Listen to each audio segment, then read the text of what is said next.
mean, sometimes, Yeah, you can when overproduce. something is homegrown, you never really know what you're going to get. Yeah, yes, that's true. It's organic, right? You always say? That's it. It's organic. I was going to say There's generic, but that's there's not no, a word. no pesticides here on this No, set. no. It's all originality. Okay. You know what? Okay, you ready? Yeah. For well, a go ahead. countdown? Yeah. 5, 4, 3, 2, 1. Welcome back, friends. Welcome back to the next episode of The Jersey Alchemist. I'm your host, Dr. John Gerard Gallucci. And I'm Philip D'Angelo. And we both came in here today with white-based shirts on Oh, yeah, that were making the cameras go wacky. that's right. And so I said, you know what? I think I'm going to change my shirt. Phil says, yeah, I'm going to change my shirt too. And unbeknownst to either of us, we both came out with Color black. coordinated. So now Yes, we yeah. look like some kind of religious sect. Well, I don't know about that, but yeah. Which we are not. It looks good. I think it looks good. I think black is a serious color. I like the color black when it comes to clothes. Black is a Northeast. I got to lead with New York, New Jersey, Connecticut, Pennsylvania, city, urban, ethno color. Right? I like black because they say it's slimming. Yeah. So It is. it'll It's cut out a few slimming. pounds. Yeah, right. So it's cheating. What's going on? Have you ever seen the world so chaotic lately, or this country? I mean, I just got to put that out there. Well, I think our awareness is heightened, and that's part of what this podcast is about. You didn't have all of these, I say it reverently, cockamamie truthers on the internet talking about, the New World Order and the banking system and Klaus Schwab. You didn't have all of these people 10 years ago. As a matter of fact, the people that are out there now with millions of viewers, if they heard me talking about it 10 years ago on Facebook, which I was, they probably would have been snickering at me and going, oh, this guy, I don't know. Well, they're all out there, and I guess, in a sense, we're part of that network. We are. People have a greater awareness. I agree 100%. Do you think there's too much information coming at you, John? Too many opinions? I mean, like, if the news and what's on social media, I mean, it's just nonstop barrage. If you want to learn about politics, boom, I'll tell you, you're going to learn about politics. If you want to, if you have a conspiracy theory or a theory about the New World Order, I mean, there's information galore and videos about everything.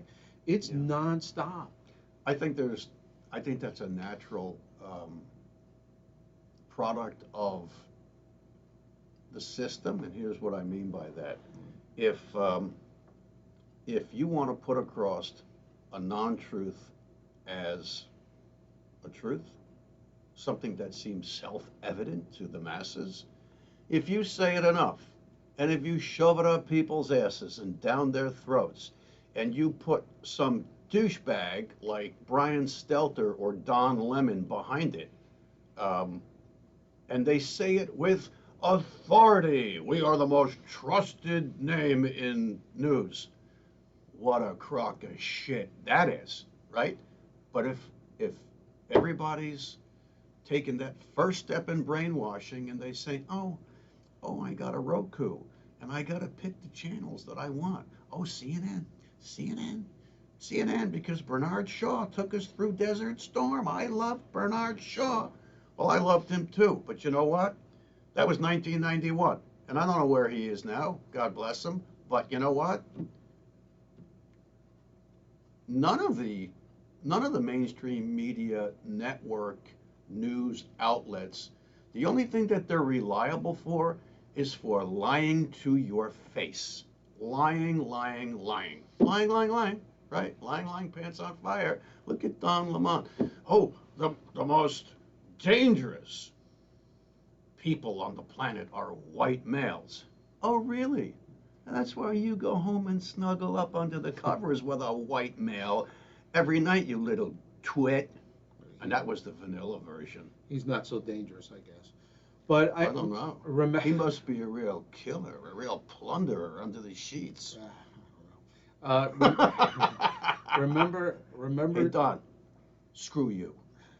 remember, CNN was the first alternative news cable, I believe, channel or station. Ted Turner started it. Yeah, yeah. Mr. New World Order. And I think he put up the Georgia Guidestones. He put up all of his money with Jane Fonda on his arm. Oh yeah. Yeah. But it did seem like it had some sort of legitimacy back then, right? I mean, Totally. yeah. Desert Storm? Yeah. We didn't watch anything else. It was CNN. That's We right. had no idea that the bombs that were dropping right on their foreign correspondents, we had no idea it was just a bullshit Hollywood production. They had flashbang makers, and they had smoke, and they had fake explosions, and those stupid guys with their earphones, and then the rockets were flying and they were hitting the deck. It's like, you lying sacks of shit. People, how short are your memories? How do we get on this? I don't know, but you know, it really, The world. the world. Chaotic. Chaos. It's the fucking media. Yes. They're feeding us chaos at the behest of their globalist, satanic, Luciferian masters. I was just going to say, I mean, it's big business. War is big business. I mean, not only for the manufacturers of war, artillery, you know, tanks, I mean, all that stuff. I mean, now you have, you know, it's big commercial time. CNN, I mean, you know, whatever news channel, everybody's, like you said, glued to the news. So it's big money involved Right. about production. And I think you asked me, is there just too much information coming at us at once? And what got lost in my bluster and my emotional reaction to the whole issue,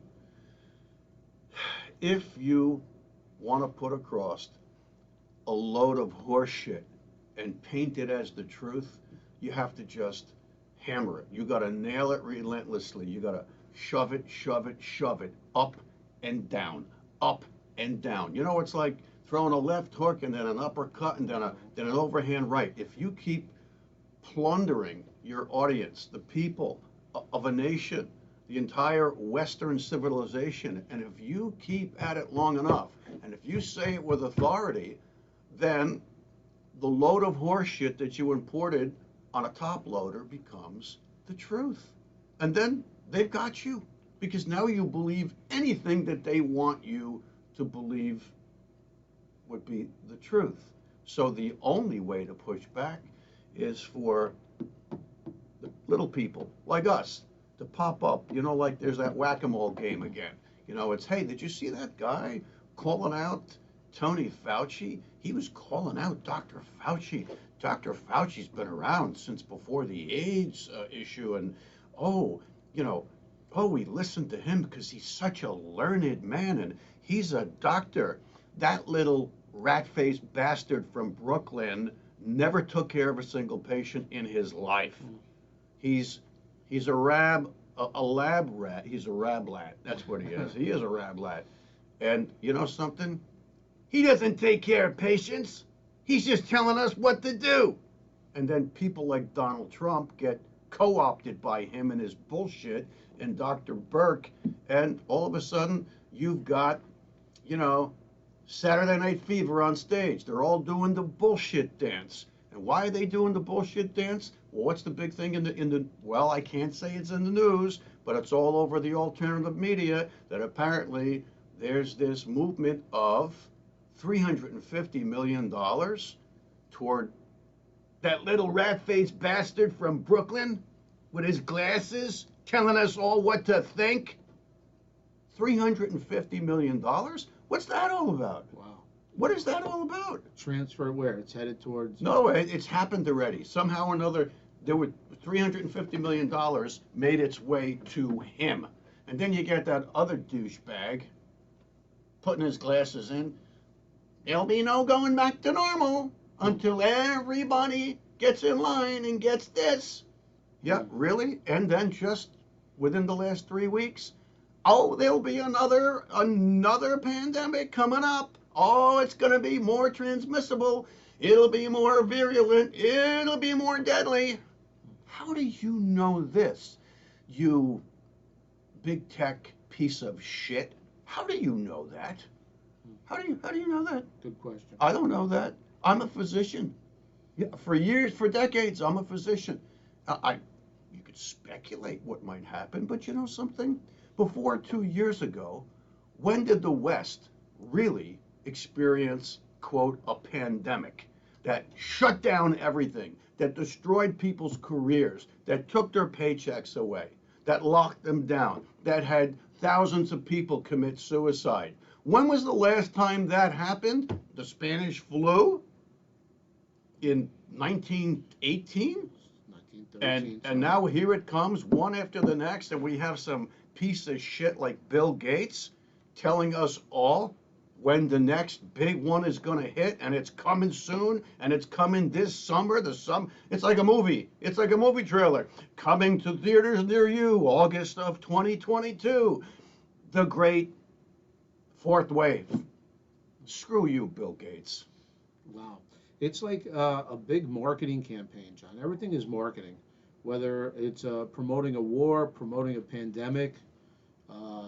They're just. It's coercion and mind control. Absolutely. That's what it is. So why are people, and they call them, I think you've used this term, sheeple. Why are so many people sheep? I mean, I try and tell as many people as I can. Listen to what they're saying. Yeah. Form your own judgment. Don't believe everything. Be cautious. But people aren't cautious anymore. That's like this next generation is just they fall for it. Whatever they're promoting, that's what they're the direction they're heading. I think years ago, I worked with an associate, no names named, and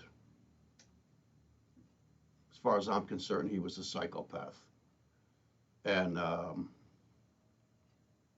the non-surgeons, he was a surgeon, right? The non-surgeons would talk about him behind his back and say, "Oh yeah, so and so. Oh, wow, how do you deal with that guy?" What was the line that they used on him? Frequently wrong, but never in doubt. So here we go with the authority again. So I know people that people in my family, people from work, acquaintances.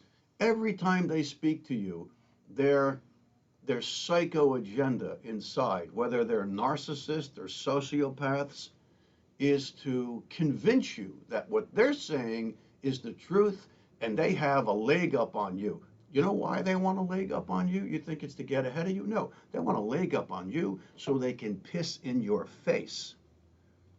This guy would say all sorts of shit. And all the medical students would be like this. Like, wait a minute. Well, we don't really know if what he said. Our teachers tell us something else, and he just told us the exact opposite. But boy, he really knows what he's talking about. No, gang. No. Now that he's gone into the elevator and he's on a different floor, no, he doesn't. No, he doesn't. He's just a blustering know-it-all. And he's here to try to convince you that Mr. Do Nothing, Mr. Know Nothing knows everything. That's what it's all about. We're all getting coerced and co-opted by a bunch of sociopath, egotistical, narcissist pricks. And you might say, well, what's the, come on. How come these egotistical, narcissistic pricks apparently weren't around 30 years ago? Well, yes, they were. We just may not remember them, and the issues have changed. But I'm going to go back to what I said in a previous episode. The ruler of this world is Satan. You want to call him Satan, him, it, call it Satan, call it Lucifer. And Lucifer has taken over the hearts and minds of millions and millions and millions of human beings. That's why people do and say things that are audacious. That's why school board presidents think it's okay to talk about deviant human sexuality to kids that are K through 3. Where does that come from? That's why a certain cohort of people that wear a frock and get up in front of a congregation and ring the bell and boom, boom, boom, that's why they're riddled with all sorts of sexual deviance. That's why hundreds of millions of dollars are flying out of the coffers of the Roman Catholic Church. Yeah, it's because of the lawsuits. As a matter of fact, the Vatican is slowly backpedaling out of world health care. All right, class, question number one. Who's the biggest purveyor or provider of health care on planet Earth? The answer, bing, the Vatican and the Roman Catholic Church. Why do I say the Roman Catholic Church? Because the real Catholic Church is Orthodox Christianity. And by the way, there is no Pope in Orthodox Christianity. And yes, they do call themselves the Catholic Church. So, Orthodox Christianity. Russian. Oh, Russian's a bad word today if you go on CNN or MSNBC or even Fox. But the Russian Orthodox Church, the Greek Orthodox Church, the Syrian Orthodox Church, all of those Orthodox constructs are a straight shot from the apostles Peter and Paul. They didn't deviate out in 1052 or 1054. They didn't move from Constantinople, which is today Istanbul, to Rome. No, that was a splinter group of the Catholic Church who set up shop in Rome, and they elected some guy, the Pope. It's just another form of coercion and control. Since when is a pope so political? It seems like the pope we have now is always putting his 2 cents in politically. Because he's agenda driven. Yeah. Oh well, obviously He's the New World Order Pope and the first black Pope that has become the Pope in the Vatican, who is supposed to be the vicar of Christ. So this is a rabbit hole, and I'm happy to be in it. Right? We started with chaos and a chaotic world. Yeah, well, I guess the Vatican in that sense is a big magnet, right? It's a big magnet, and here we go, folks. We're going down the Vatican rat hole. We are. How many popes do you know of were bartenders and bouncers? I was a bartender. I was a bouncer. I was a lifeguard. The Pope, the present Pope in the Vatican, I don't think he was a lifeguard, but I guess he was beating the snot out of people in bars. And then he becomes a Jesuit. And then he goes through the ranks and becomes the highest person in the Jesuit order, which is known as the Black Pope, because they all wore, oh God, see, I knew it. See, that's right, back to black. I said religious sect, and here we are, we're both wearing black. Oh God, forgive us. So, isn't it weird that Pope Benedict mysteriously says, I'm too old to be the Pope, failing health? How many years ago was that? Was that like 2013? It was, yeah, or around 2012 or 13? I'm thinking and 5 he or 6 says, years.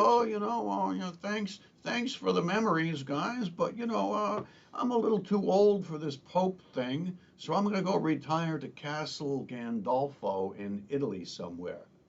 Nice. And that forces them to have another conclave.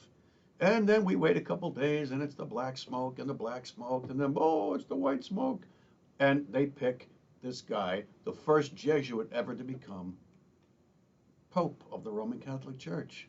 Who is this guy that used to be a bartender bouncer? Who is he? Who is this Jesuit? Who founded the Jesuit order? Come on, class. Who founded the Jesuit order? It was a guy named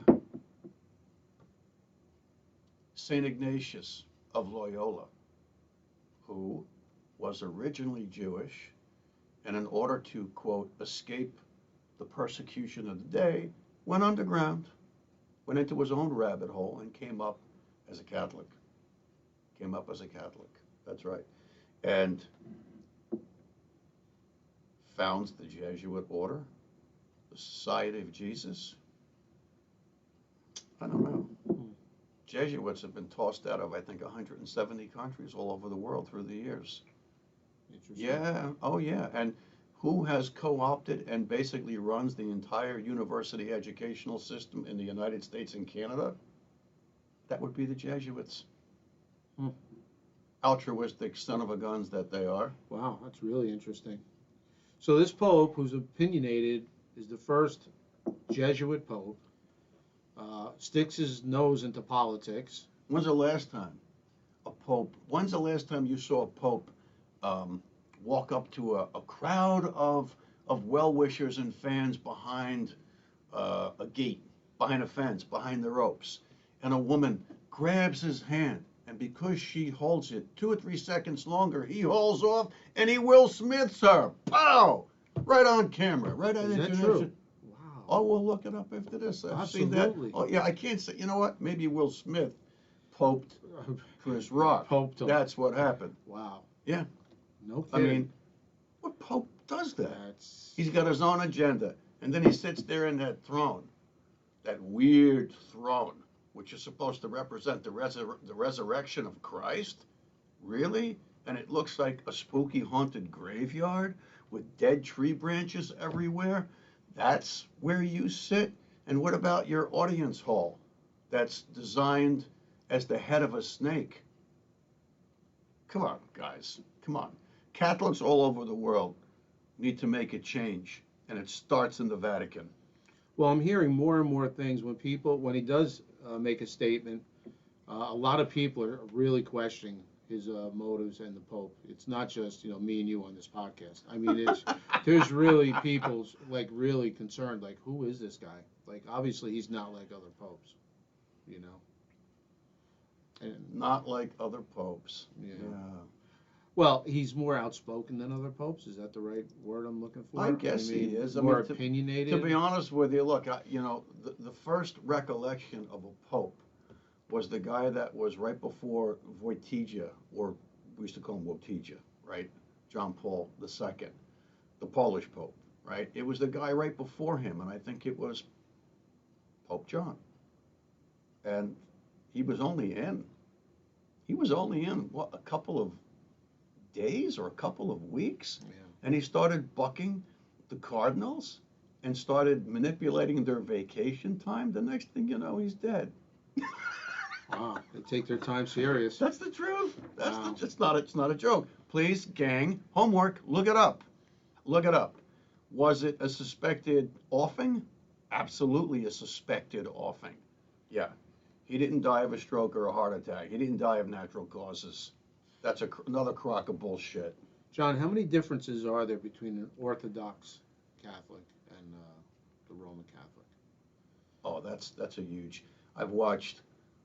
I have a natural attraction for Orthodox Christianity, and I have to tell you that every single time I've been in an Orthodox Catholic church, I have felt an overwhelming feeling of peace and love and solace, and like, not soulless, solace, like Solace. Yeah. solace, right? That solace, yeah. And I've never felt more organically at home spiritually in my life. Now, the ones that have seats, pews, I'm there. I've been to a healing mass on a Wednesday out in Taylor, Pennsylvania, at a place called, of course, I think it's called St. George's, which is, very typical. And it was a healing mass that was amazing. You could feel the energy in the place. And then they walked around an icon of the Holy Mother, of the Virgin Mary. And this thing was constantly weeping myrrh. And I was there, and I saw it, and I felt it, and I tasted it, and I experienced it, and I even got a little bit on a cotton ball that they give you, and I couldn't believe it. And by the way, if you go to buy myrrh, the oil of myrrh, it's expensive. I think it's like $35 for like, a quarter of an ounce or a half an ounce. This thing was dripping, and they took it all around the entire congregation, and it never stopped. No, there was no squeeze bag behind it. There wasn't an altar boy next to the Pope, dousing it or basting it in oil. It never stopped. It never, ever, ever, ever stopped. And I would say it was on its little travel around, up and down each of the rows and back and forth, a good half an hour, and it never stopped. It never even slowed down. Right.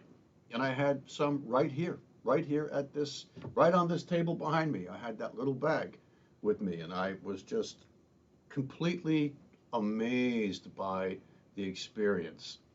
Um, but a lot of the other Orthodox Catholic or Christian churches, when you go in for a service, you stand up for 2 hours. Homie ain't good at that. I'm just not built to stand up in the same spot for 2 hours, unless I'm doing surgery. Then I can do it for 14 hours. But, you know. It seems to me that Orthodox, they're a little bit more serious, definitely old school, and a little more intense. Using the right Yeah, adjectives? but I think I'm not qualified to enumerate or discuss the differences between Roman Catholicism and Orthodox Christianity. Just because, I can tell you a lot about the Roman Catholic Church because I grew up in it, and I can tell you enough about it that as a 19-year-old of my own volition, I got baptized in a Pentecostal congregation in Nutley, New Jersey. There's a reason why that happened. There's a reason why that happened. But, I am certainly no expert. I've watched, going back about 3 or 4 years, I really put a big push on to learn everything I could about Orthodox Christianity. And I watched, video after video after video about the differences. That's all on YouTube. That's all there for you guys to look at. But ultimately for me, no matter how you twist it and turn it, when I walk into an Orthodox Christian church, it's even the gold leaf icons painted on the walls. It's all of it. Now you might say, oh God, this guy, really? He says he's spiritual, but he's not religious, and he's enamored by paintings on the walls? I can't quite explain to you the feeling that overtakes me when I'm in an Orthodox Christian church. It's like I've been away for multiple lifetimes in hell, and they opened the gates of heaven and I'm home. And I am not kidding you. That's exactly the feeling that I get when I'm there. So we can say anything we want. You can say this, you can say that, you can twist it and turn it, but that's how I feel when I'm in an Orthodox Christian church. A friend of mine, that's a surgeon at the hospital that I was at, is Orthodox Christian, and he showed me pictures. We got into a conversation once about Mount Athos, Athos, Mount Athos, which is really kind of like this hub of Orthodox Christianity, because there is no Vatican equivalent, and there is no Pope. They're learned elders of the church. That's what they are. They're revered, learned elders. And he says, Mount Athos. He goes, you know about Mount Athos? I says, yeah. I says, my God. I says, I'm so drawn to it. He goes, oh. He goes, I was there. That was it. The conversation just went, wow. Now you could spend a month there. And by the way, to our producer, no women are allowed on Mount Athos. Not my rule. But why? Because you're a bad influence on us guys. I don't know. That's another podcast. That's what I heard. I don't know that, right? But there's got to be a reason for that. And if you want to stay a month, you could do that. And they put you up in some kind of little hovel, and you get designated. I guess you can ask, you can request, but you can be part of the cooking team that cooks 3 meals a day or 2 meals a day for everybody that's there, or you can go out and be tending to the orchards or to the vineyards, that kind of thing. But yeah, or you can go for the weekend, and I think they were there for the weekend, something like that, but it always left me feeling like, man, I want to go and visit that place. Look up Mount Athos. Interesting. Yeah. we're John, if you had to alchemize this episode and bring it in, I mean, the craziness, the chaos, could you shed some light on that, maybe? yeah, I think I'll do my best. Okay. And I would say that all religions are based in a spiritual foundation, but through the years, through thousands of years, they have been, sorry gang, corrupted by man. So women aren't allowed on Mount Athos. Then who would corrupt the system? It's got to be the guys. Don't blame the ladies. So every religious order, doesn't matter who it is, it's all in some way or another imperfect and corrupted. Why? Because the world is imperfect and corrupted.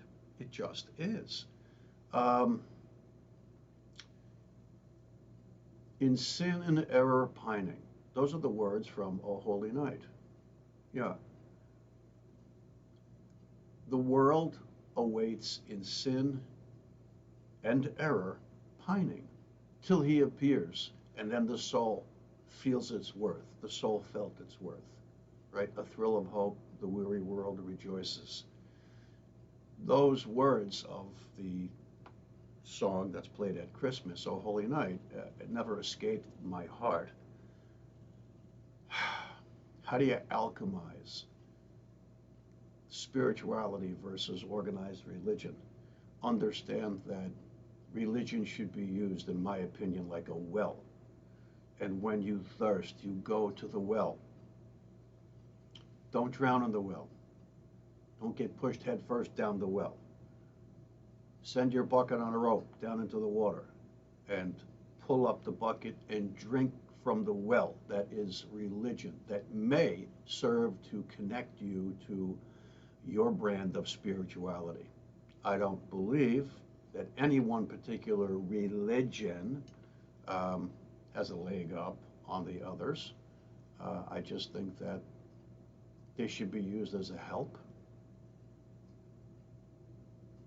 They should be used as a help to keep us on a spiritual guided path. That's what I would say about this episode. Wow, that's beautiful. Well said, pal. All right? All right, Cool. Great job as usual. God bless. Thank you, everybody, for joining us on The Jersey Alchemist. If you like what we're doing, press the like button and subscribe. See you next time. Peace.